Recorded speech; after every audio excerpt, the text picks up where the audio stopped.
I'd like to introduce to you today our guest webinar presenter, Elyse Schirmer.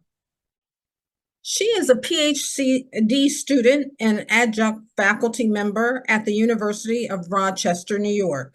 She has 10 years of experience as a special education teacher in various educational environments, school districts, and states, as well as 3 years of experience as the multi-tier systems of support district coach at Greece Central School District in New York. Her research interests include inclusive education and educational environments for students with special education needs. So without further ado, take it away, Elyse. Thank you, Devon. I'm going to go ahead and share my screen here.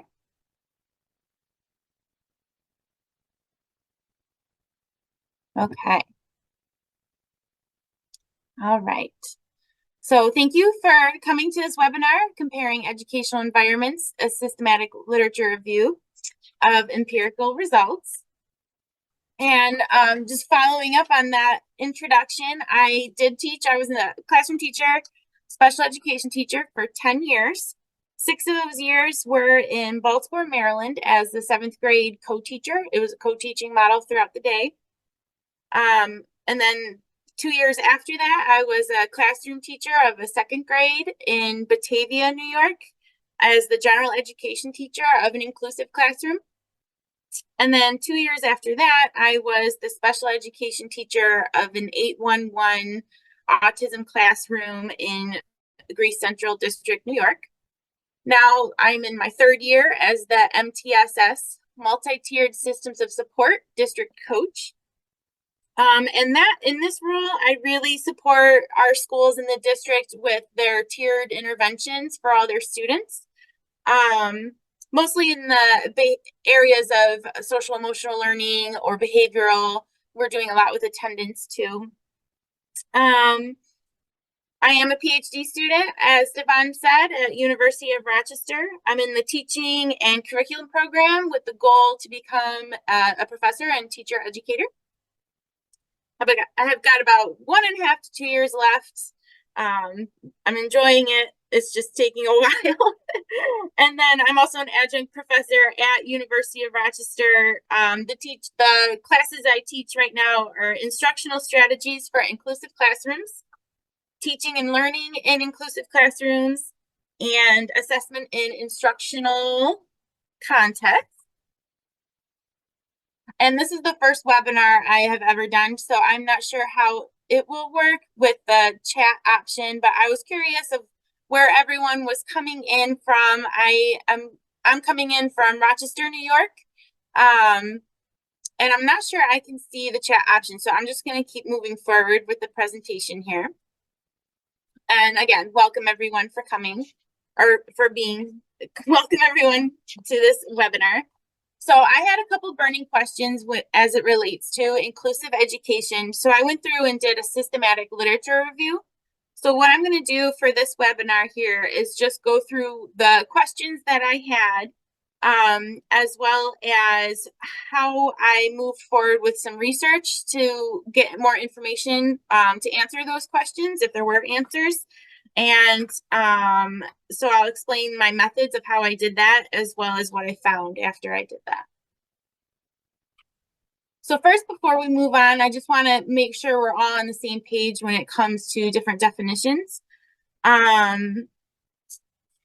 Yes, so we're going to look at some definitions of special education as well as educational environments, just so we all know what we're talking about when I say that.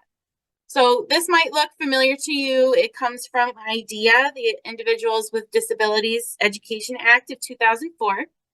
And it's describing a part of what special education is. And it says specially designed instruction means adapting the content, methodology, or delivery of instruction. So this is going to be happening really, it could be anywhere. It could be in the general education setting or in a separate setting. And the whole reason why we are adapting instruction is to ensure access of the child to the general curriculum so that the child can meet the educational standards.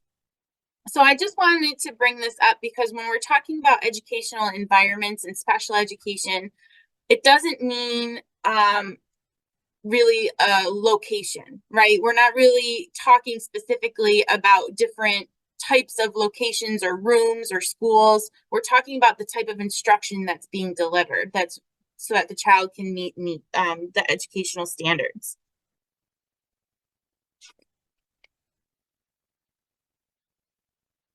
That being said, a student may be placed in a separate setting if their education in regular classes with the use of supplementary aids and services cannot be achieved satisfactorily.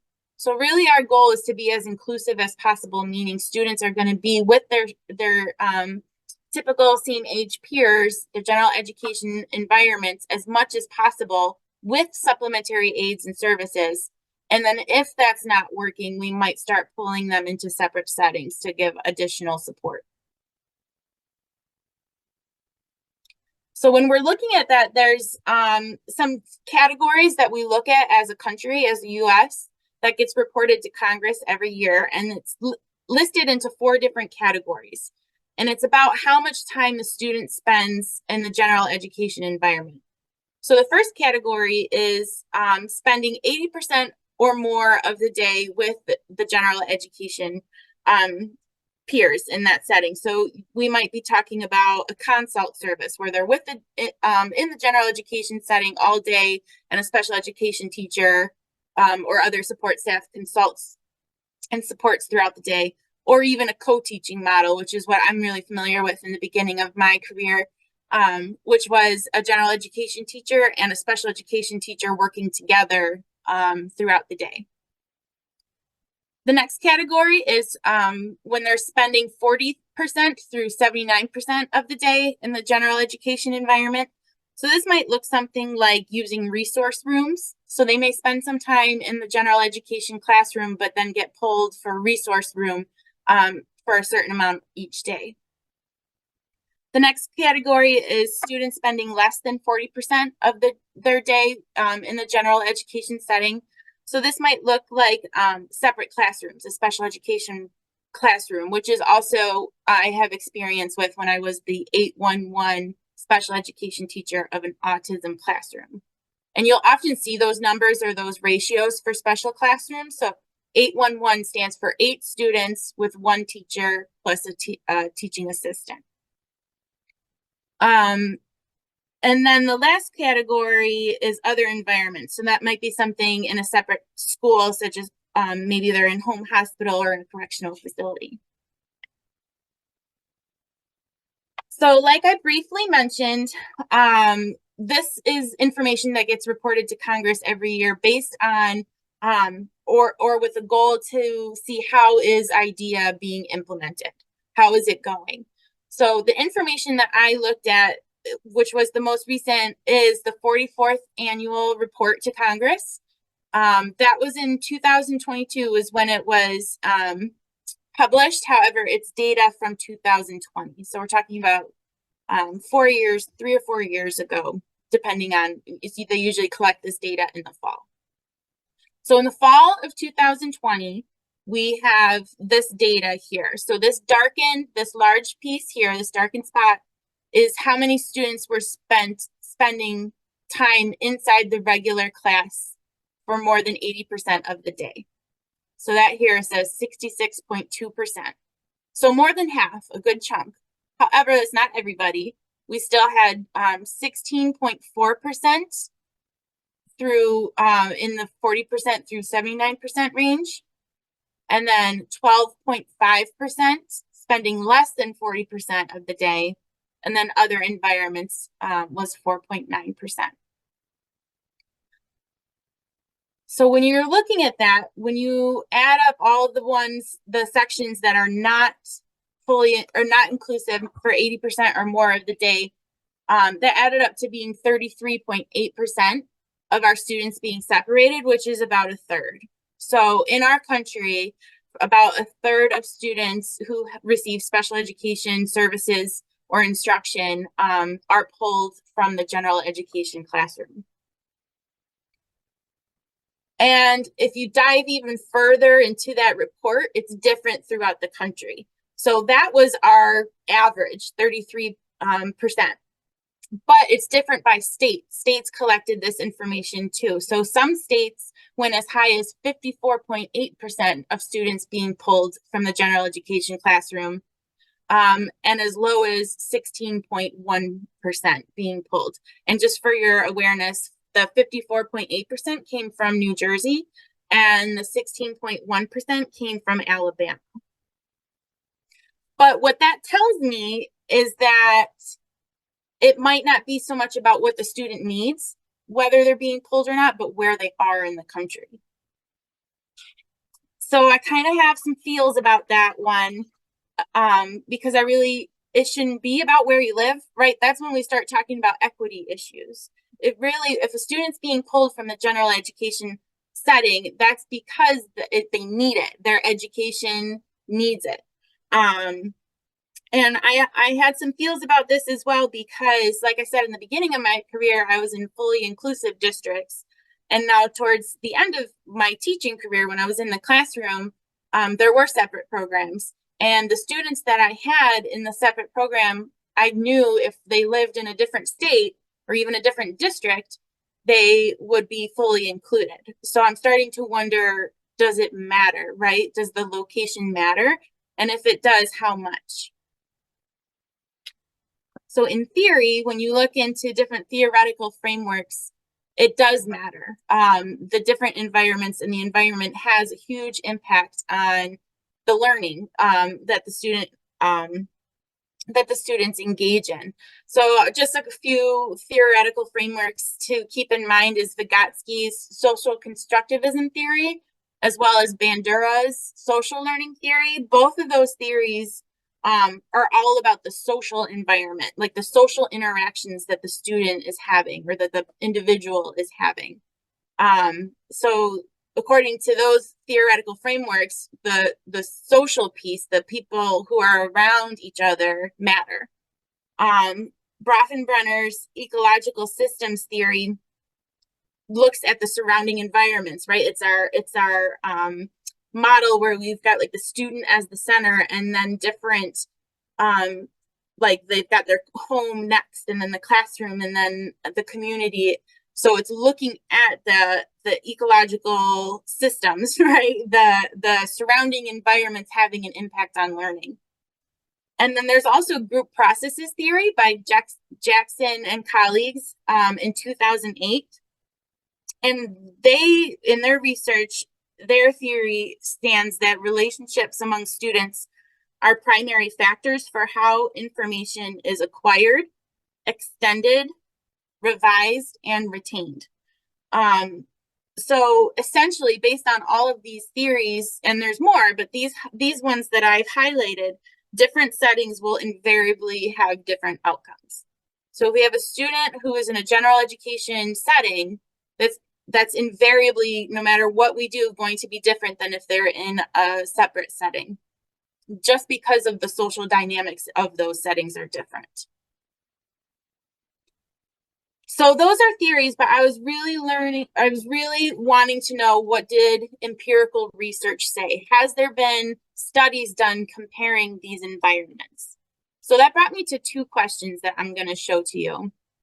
So this first one here is, how does instruction and student outcomes compare when we're looking at inclusive settings versus separated settings? So not only, we know that they're going to be different, but how do they compare? Is one setting better than the other in certain areas? And then that leads me into my next question, is if there are differences between those two settings and one has benefits, what does that mean for the students who live in the country that aren't getting access to those same benefits just because of where they live? So is the opportunities that students have across the US equitable in that sense of where they receive their education? So I did this by going through a systematic literature review. And so what I did was I was looking for as many studies as I could find that were comparing the settings of inclusive versus separated, and trying to learn if there's anything, what the difference is, how they compare. So some studies looked at purely academics, so I would pull that information, while other studies may have looked at social skills. And so I would pull that information, and in my literature review that I did, I pulled all this that I could and synthesized it together to get an overall picture. When I did research, when I did looking into and searching through the empirical research that's out there, I did have certain criteria that I followed to whether I included that information or not. I needed studies to be conducted in the USA because I was really interested in the impact of least restrictive environment, which is explained through IDEA, through law, US law. I also needed it to be published in a scholarly peer-reviewed journal, as well as published since 1975. And that's again because of a law that we had, the Education for All Handicapped Children Act in 1975. Before 1975, it wasn't even required for students who had disabilities or difficulties with learning to receive an education, a free and public education. So I wanted to look at since students have been included. It did involve, I didn't look at preschool, I was looking at students that were school age, so 5 through 21. And then I did look at all disability categories. Some studies would focus on high incidence or low incidence types of disabilities. I looked at all of them just because I wanted to be as inclusive as possible, but to gather as much information as I could about comparing settings. So I did an electronic search. I used EBSCOhost, ProQuest, ERIC, Google Scholar, and PsycInfo as on my search engines. And I searched the terms special education as well as placements. And when I did that, there was 569 articles that came up. So I screened those 569 articles to make sure that they were meeting the criteria that I just listed, and excluded 543 of those for not meeting the criteria. And then there's a journal, Research and Practice for Persons with Severe Disabilities, and they have an issue 49.4, and that was a special issue regarding educational environments. So I looked at that issue and I identified 5 additional articles that would apply to my research and fit the criteria. And then what I did after that was I did what's called a references harvesting, where I took all of the articles that were selected so far and looked through their references to try to find more articles that was fitting the criteria and my research topic. So that brought me to 73 articles that I started to look at their full manuscript. When I was screening, I was looking at their titles and their abstracts. So I started to look through the full manuscript, and there was some more that I needed to exclude as not being eligible for me to use in my literature review. And most of that was from not using empirical findings. I really, in this research, was interested in studies that have been done and empirical data that came out of those studies. So I had to exclude 28 papers for being position papers, meaning they talked about and maybe even had opinions and perceptions of different environments from inclusive to separated, but wasn't backed by a study or research that they've done with empirical findings. There were 12 literature reviews that I excluded for not being their own research on their own as far as empirical findings. And one article was an introduction to that issue that I just described. So I didn't include that because, again, that wasn't a study with empirical research. There were 13 articles that I needed to exclude also because it wasn't as relevant to my questions of comparing how the different environments compare, there was articles that described the differences between the two, but didn't necessarily compare what the instruction looked like or what the outcomes were of those two of the settings. And then there was one that I needed to exclude because it was a single case study and had low certainty of results. So that brought me to 18 articles selected to look through and use in my literature review to synthesize all their findings. And when I was coding and looking through the manuscripts, I developed 4 different categories that were themes that ran throughout the 18 articles. So the first category was looking at access to general education standards. The next category was about access to specially designed instruction. The next category was academic growth of the students. And then the final category was the development of the students' social skills. So now is here is now when I can go into the results that I found in doing this through those 18 articles. I do have the full references here so that if you want to look into these readings on your own, you absolutely can. But I just want to show that when we're talking about access to general education standards, there were 6 articles of the 18 that looked at that. And before I go into each one and how they did their studies, I will tell you that all 6 of these articles were in favor of inclusive settings when it came to access to general education standards. So Jackson and colleagues in 2022 surveyed 117 students, and they were in different placements that ranged from fully included to being fully segregated or separated.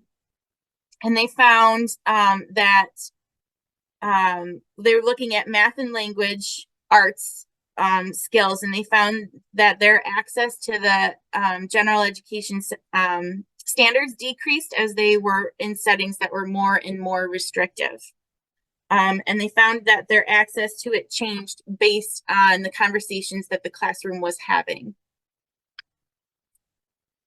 Kurth and colleagues in 2016 collected time sampling data. So they went in, instead of doing surveys with students, they went into the classrooms and did time sampling data and observations using the Eco-Behavioral Assessment System software, EBAS. They observed 19 students and 9 teachers, and they found that students in separated settings were often passively engaged. They also found that students in separate settings were typically distracted by things going on in those separate settings, as well as there being little evidence of effective academic instruction going on. Kurth and Master George in 2012 also looked at the different placements and students' access to general education standards. They also did observations, and they looked at these educational settings at partial intervals. They looked at the domain of instruction, the location of instruction, the instructional format, so whether there was whole group or small group or individual one-on-one formats, looked at engagement as well as curriculum materials. So what they found was that the types of curriculum and materials varied greatly between the placements. In students in regular classes or the general education environments were more likely to use grade level and adapted curriculum materials, whereas students in separate settings were likely to have no curriculum going on during the observations, no instruction on the curriculum. They also found that students, and their study focused on students with autism, they had higher scores on their Woodcock-Johnson 3 academic assessments. And it could be because they had more opportunities to participate when it comes to mathematical problem solving, expanded literacy, critical thinking, and analysis. And that was compared to students that were in self-contained settings. I personally also hate the word self-contained, but honestly, sometimes it feels that way when they're in separate settings. Waymeyer and colleagues in 2003 looked at 19 elementary students and their science and social studies instruction. After analysis of their observations, so they also did observations, they concluded that students in inclusive groups had higher means of access scores than those in separate settings. Yes, they also concluded that students who are included in the general education classroom have greater access to general education curriculum.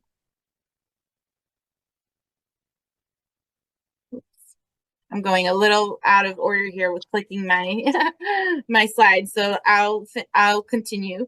I skipped through, but there was also a study done by Waymeyer and his colleagues in 2003 that involved 33 students that were identified as having intellectual disabilities in grades 6 through 9. So they looked at adolescents.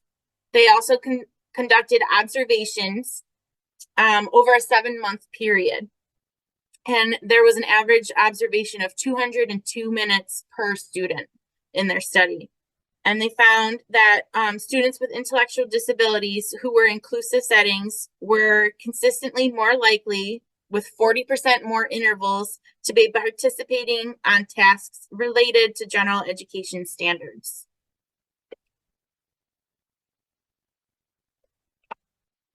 Okay. And then one more, the last one that I missed here is Zagona and colleagues in 2016 observed 116 students with complex support needs and their educational placements. And they found that special or separate classrooms do not offer superior levels of instruction or supports. And in fact, we're more likely to see no one interacting with the student with regards to academic curriculum. So that brings us to looking at specialized instruction. So we looked first at general education, access to general education standards, but then there's also the specially designed instruction that's important when we're talking about special education. There were 2 articles of the 18 that looked specifically at specially designed instruction. One was in favor of inclusive settings, while one was not. So this first one here, this first one here, let me go backwards. Baker and Zygmunt, they observed 10 students with learning disabilities in 6 different buildings over a period of 10 days. And they found that in the end, they were not receiving specialized instruction in the classroom. And they found that because what was happening was what was being specially adapted for students with special education needs in that classroom was also being given to the students who were not identified. So the accommodations that were being created to use were being used for all students, which seems like a really positive thing and helpful to all students, but they considered that as no longer being specially designed instruction. And so they were in favor of separate settings for students. However, G and colleagues in 2020 found they did a study where they matched students based on their characteristics and compared their outcomes, or compared their instruction in the different settings, and found that students in inclusive settings were more engaged in their specially designed instruction, and that inclusive settings, again, were more engaging in their specialized learning opportunities than those in separate settings.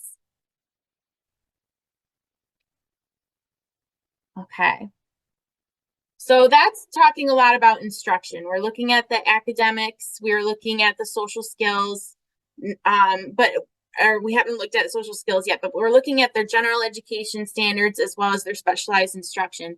but what does it look like with their actual outcomes? Did they actually make more academic growth in one setting over the other? So there was 5 articles that looked at academic growth. And let's see. 2 were in favor of inclusive education settings, while 3 were in favor of a combination of both. So let's see here. I do have time to go through these. So there were 42 students who had mild special education needs, and they were measured over a six-week period. 21 were in separate settings, while 21 of those students were in the inclusive classroom. And what they found was that the students in the separate classrooms may have made more academic growth. However, it didn't transfer when they were returned back into the classroom. So that's one piece to look at too, is students who are learning in separate settings as they're returning to inclusive settings, whether the information that they learned carries over and transfers.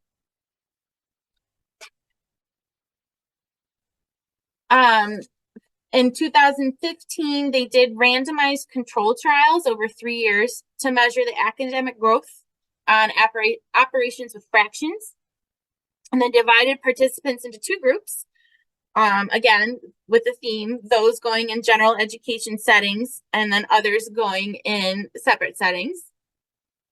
And again, they found something similar. While more academic growth for students happened in separate settings, it really didn't transfer over when they came back into the general education setting. And it wasn't any more or less, really, like it was very similar to the other students in the general education setting. Kurth and Master George in 2010 examined the academic growth of 15 students with autism from grades 7 through 9. So that, again, they looked at adolescents. And 7 of those 15 students were in fully inclusive settings, while the others were in separate classrooms. And what they did was they looked at their Woodcock-Johnson tests of achievement and found that the students in general education settings outperformed those who received their instruction in separate settings. And one thing that they were careful to do also was try to make it equal, the students that were grouped. So they were similar and had similar traits such as adaptive behavioral skills and cognitive functions, so that they would be confident in comparing them. Oops.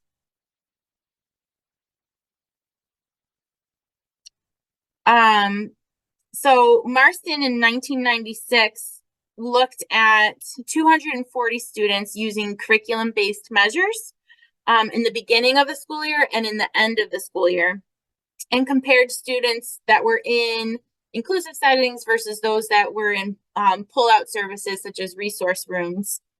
And they did find that the students who were in resource rooms did make more academic growth. The question with that, though, is it's kind of like a slippery slope. Like when we're talking about inclusive education, it really means the entire, 80% or more. So when we're pulling students into resource rooms, it's really, we need to look at how often and how long that's happening. Okay, and RIA found they used mixed methods, and they found that 48 middle school students in 2 middle schools had higher grades, achieved higher or comparable scores on standardized tests, committed no more behavioral infractions, and attended more days of school. And those were the students that were inclusive classrooms versus those were pull out programs. Bear with me, we're almost through. There's a lot of studies out here. Okay, and then we looked at the social skills development as well. So we've talked about access to general education standards. We've talked about specialized designed instruction, as well as the actual academic growth of students. And now we're going to look at the social skills development of students There was 5 articles that focused solely on this, and all 5 of them were in favor of inclusive classrooms. So Carter and colleagues, in 2008 conducted observations of 23 middle and high school students within inclusive academic and elective classrooms. And they found, comparing it, they found that interactions were somewhat more frequent in general education classrooms other than specialized school contexts.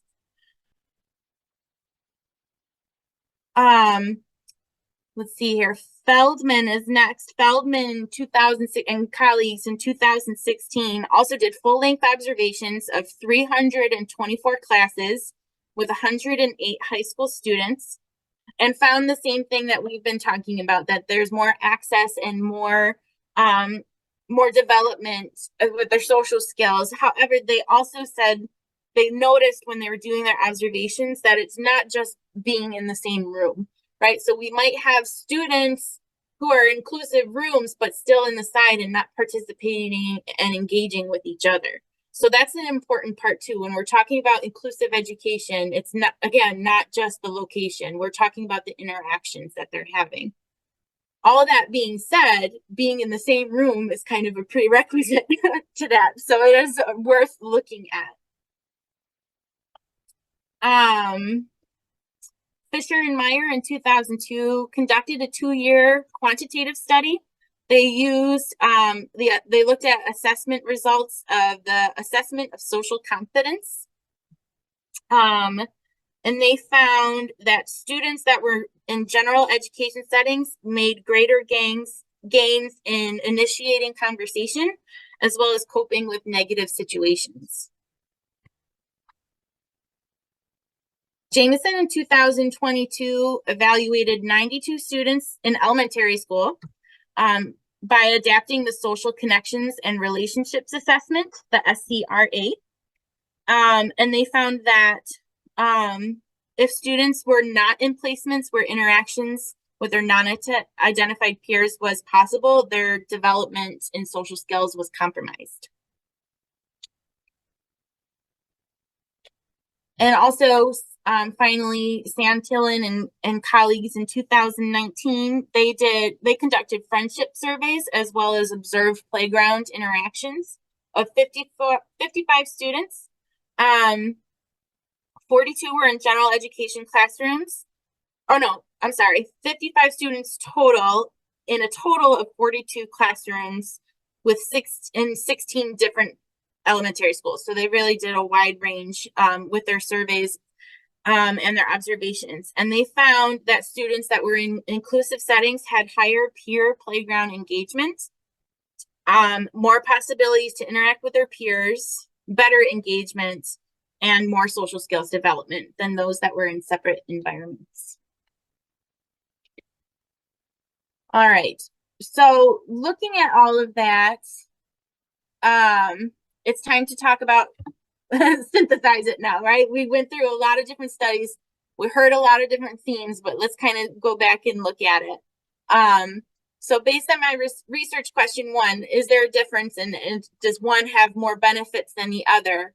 Of the 18 articles that I picked, selected based on the criteria that I explained, you'll see that 5 preferred inclusive settings for social skills and development, 2 preferred academic growth in inclusive settings, specially designed instruction was preferred once, and access to general education standards was 6. So we've got 6, 7, 8, 9, 14 of the 18 articles favored inclusive settings. We do have 3 that said not to be fully separated, but to do a combination of both. And that was for academic growth. And then we did have the one that said access to specially designed instruction was better in separate settings. But again, that's because they noted accommodations that were being made for those students was being shared with other students, the rest of the students in the classroom too. So they didn't count it as specially designed instruction. So if we look back here, it does look pretty solid that inclusive settings provide more opportunities and benefits for students with special education needs than any of our separate settings. So that being said, it's not to say, it sounds like I'm saying one is better than the other. However, it's based on what the student needs. If a student needs a separate setting and the team, the committee is determining that, we're hoping that it's because the student needs it, not because of where they live, right? If we're living in places that pull more students for whatever reason, and a student's being pulled because of where they live, whereas if they lived somewhere else and went to a different district and was included, that does not seem like an equitable opportunity. So some limitations with the study that I did, like I said, I didn't include position papers, and I also didn't include perception papers that were about perceptions. I wanted to look at actual instruction and actual outcomes. So that's going to be limiting because there is more conversation out there. It's just not backed by empirical evidence. Also talking about the definition and the use of term inclusion. I talked a little bit about how it's important that we don't just look at the physical setting, but the interactions that are happening, as well as these studies all use the term or looked at it in a sense of 80% or more, that students spend 80% or more time with their peers. And that doesn't tell us the quality of the instruction and the quality of those environments. It just tells us that's where they spent their time. And I also didn't dive into additional considerations that popped up while I was doing this research. For example, when we're looking at different demographics, such as race, there's inequalities there as well that this study did not, had a narrow focus and did not dive into, but it's definitely something worth considering and looking into. And there has been work on that too already. So some implications of this research that I did on this systematic literature review is to look at why some schools are providing fully inclusive programs while others are not. What are the obstacles that are out there for districts that may not be providing fully inclusive programs as much as they possibly could compared to others who are making it happen, who are able to do it? What are those differences so that we can help tackle that for all of our students, so that all of our students can have as much opportunities as possible?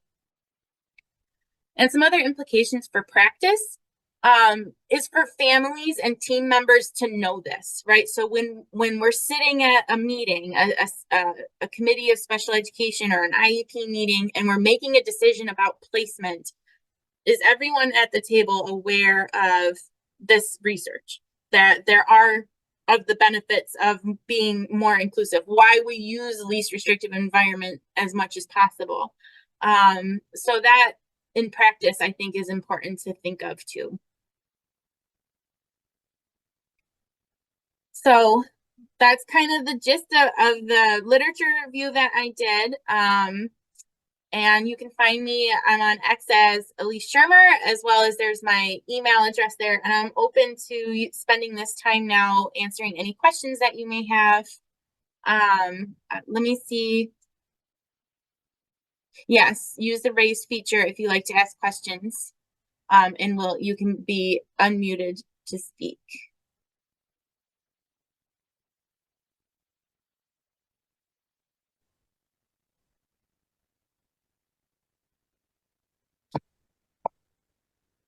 Hi, great presentation, Elyse. Thank you. My question has to do with the idea that you kind of hit it on at the very end about parental, team, I guess, I mean, it's IEP team decision who, where students are placed. So,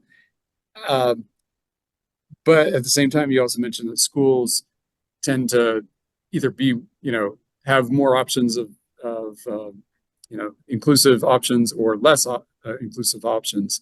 Did any of the studies take the parental choice into account in terms of how that may have impacted performance of the students? So I, unfortunately, by not including perception studies that were on perceptions, none of the studies that I picked for this literature review included that information, but there are articles out there about not just family perceptions, but also teacher perceptions and even student perceptions. So there is information out there. But I think you bring up a good point of, when we're talking about inclusive education being successful, that's with the resources being provided, right? That's with supports and services being provided in those settings. In some districts, based on how they set up their programs, that might be limited. So it's hard because, again, it depends on what district you're in. Yeah, so thank you for bringing that point up. Yeah, thank you. I also noticed a lot of these are from RSPD, which is a great journal, of course, sponsored by TASH. Yes. Do you feel like it would be worthwhile for other, for people that are submitting into, to our RPSD to also submit out to other, other outlets in order to make this topic more accessible or available to a wider readership? Sure. Yeah, I definitely think the more we can get it out there, the better, especially when it comes to practical papers or journals, right, that focus on those who are in the field making these decisions. I also found that whenever I talked with my peers or my colleagues about this paper that I'm writing or this research that I'm doing, a lot of them said, well, don't we know this already? Like, don't we already know this? And so it's interesting, to think about the implementation part of it, right? Like, we might have all this research and this knowledge, even though there is still discourse out there about it. But where is it falling, right? Why is the implementation part not necessarily there? So I do think getting in more journals and more accessible avenues is definitely going to be helpful. Another question. That was great. Thanks again. Thank you. I'm just seeing the chat here. Yes. Devon, are the slides going to be available? Yes, they're going to be available as well as the recording. Probably give us until like Monday or Tuesday of next week, but they'll be sent out to all registered attendees. Awesome. Great. And then Hope, I see a question here. Do you have any recommendation as to the best way for families to inform the IEP team about these findings and how to share the information in a way that they would be open to? Definitely a wonderful, wonderful point, right? Because as families, we want to be advocating for our students and we want to be able to not be stuck on the decisions that are being made. So as far as recommendations for families to share with these findings with IEP teams, that's a great question. It really is. And it's definitely something I want to think more about. And I'm going to be trying to publish the work that I did. But maybe in practical journals, there might be some more articles out there that they can share with their teams. Yes, because I agree. Sometimes our families, right, might have some more information or kind of a fresh perspective when they come to the table for these meetings. Good question.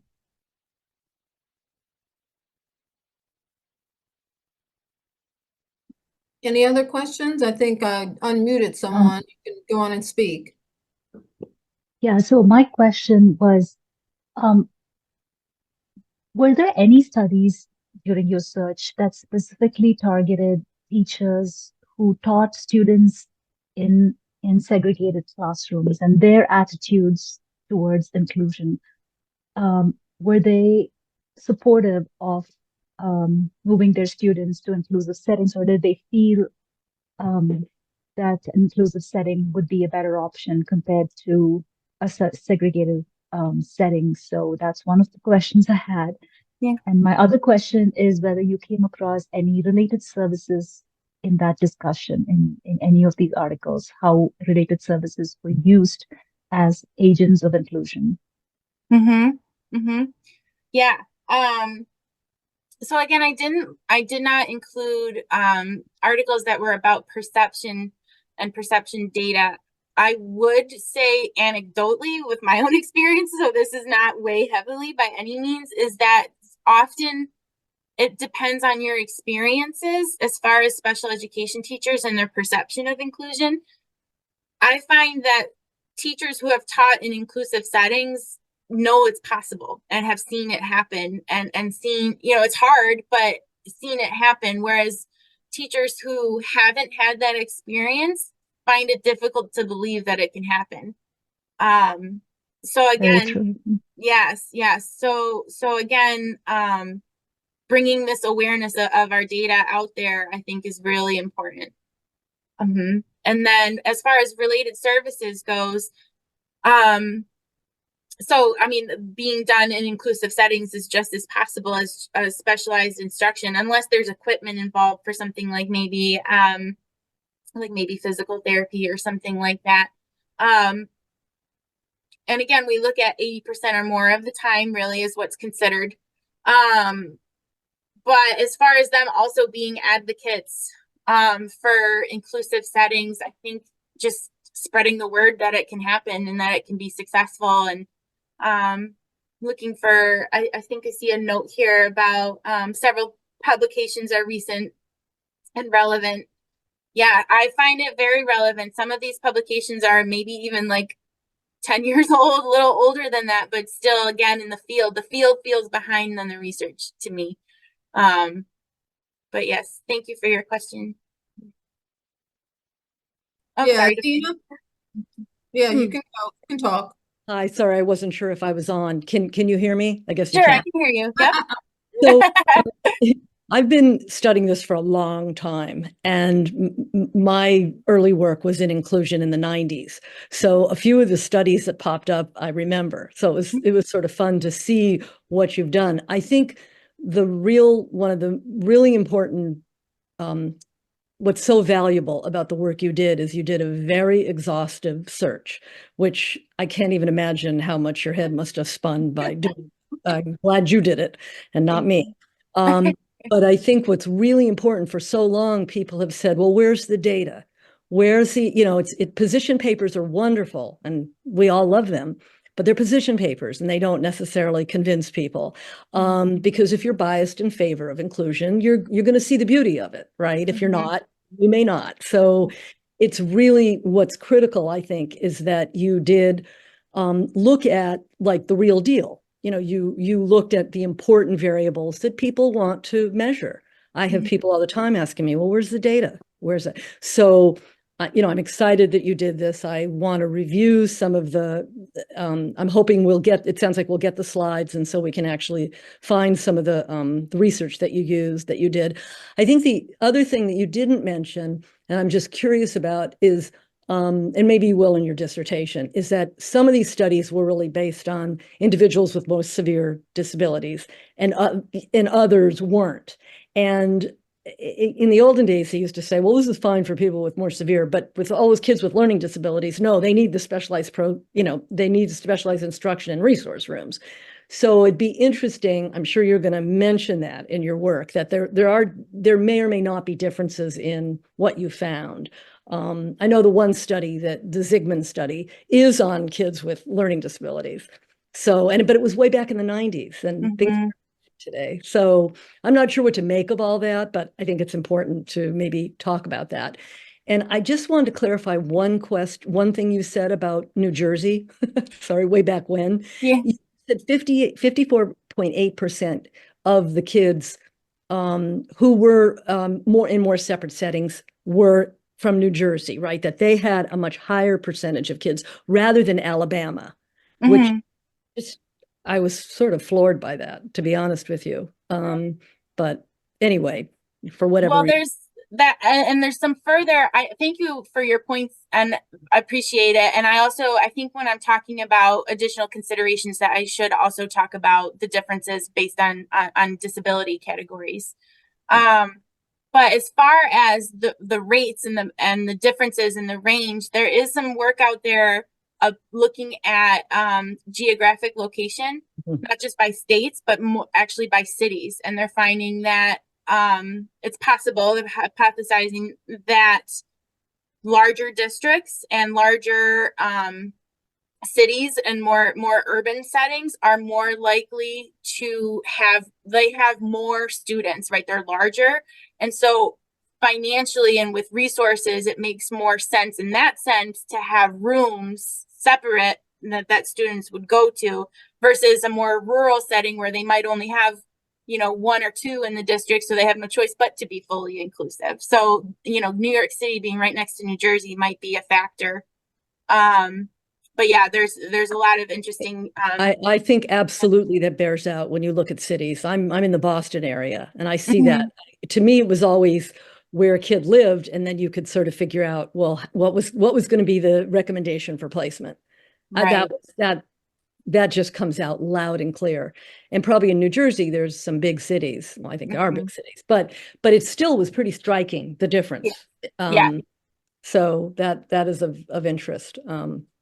Okay, well, thank you for doing all this exhaustive work. Thank you very much. Hey, are there any more questions?